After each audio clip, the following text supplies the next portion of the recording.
نحمدہ ونصلی ونسلم علی رسولہ الکریم۔ یہ دنیا عبرت کدہ ہے، یہ عبرت حاصل کرنے کی جگہ ہے۔ امیر مینائی اسی مضمون کو یوں بیان کر گئے ہیں: ہوئے نامور بے نشاں کیسے کیسے، زمیں کھا گئی آسماں کیسے کیسے، جوانی کا صدقہ ذرا آنکھ اٹھاؤ، تڑپتے ہیں دیکھو جواں کیسے کیسے، خزاں لوٹ ہی لے گئی باغ سارا، خزاں لوٹ ہی لے گئی باغ سارا، تڑپتے رہے باغباں کیسے کیسے۔ یہ حقیقت ہے دنیا کی، اور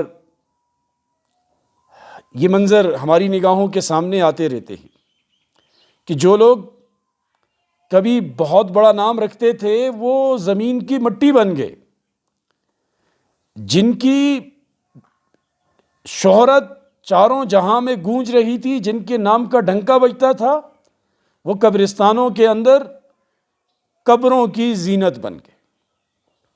مغل بادشاہوں سے آپ واقف ہوں گے، ان میں جہانگیر بادشاہ اور اس کی ملکہ، اس کی بیوی نور جہاں، اس سے کون واقف نہیں؟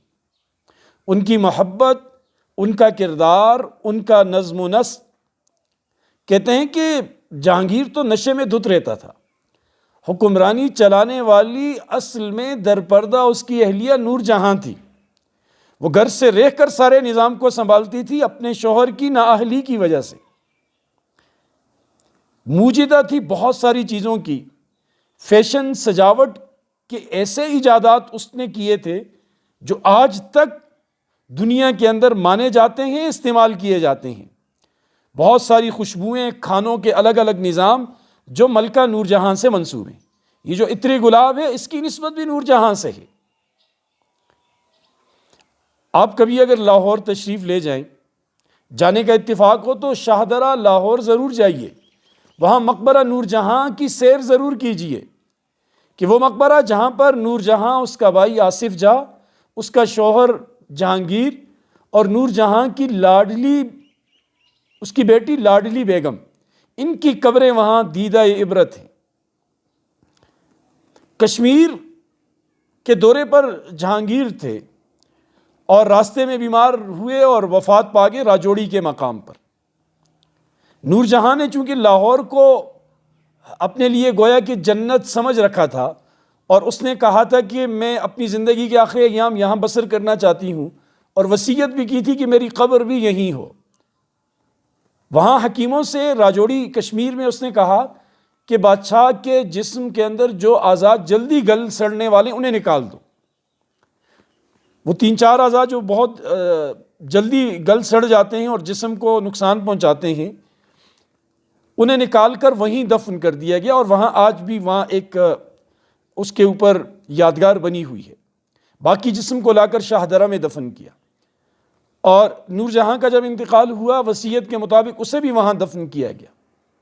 اور جب سکھوں کی حکومت آئی، راجہ رنجیت سنگھ نے، مہاراجہ رنجیت سنگھ نے مسلمانوں کے خلاف جو اس کے دلی جذبات تھے، نفرت تھی، اس میں آ کر جہاں پورے لاہور کو تہ و بالا کیا، لوٹ مار کا بازار گرم رکھا، وہاں اس ظالم کے ہاتھ سے قبریں بھی محفوظ نہ رہی۔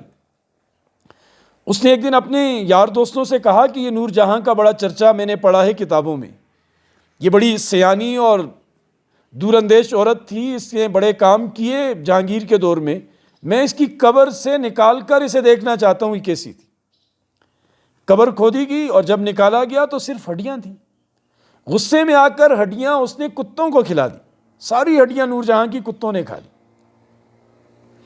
اور باقی جو صندوق تھا اس کا، وہ چونکہ قبر میں ان کو دفن نہیں کیا تھا، وہ جو مقبرہ ہے آپ کبھی جائیں تو اس مقبرے میں اوپر وہ کڑے سے لگے ہوئے ہیں، زنجیر کے ٹکڑے بھی ہیں، تابوتوں میں بند کر کے لاش اس کی اور اس کی بیٹی کو یوں درمیان میں لٹکایا گیا تھا، اور وہ ظالم جو ہے صندوق چونکہ قیمتی تھے وہ صندوق بھی لے گئے، اور ان کی ہڈیاں جو ہیں کتوں کی نظر کر دی۔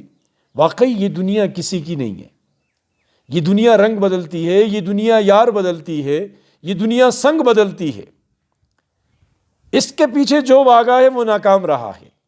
اس سے جس نے یاری لگائی ہے اس کی یاری کبھی بارآور ثابت نہیں ہوئی۔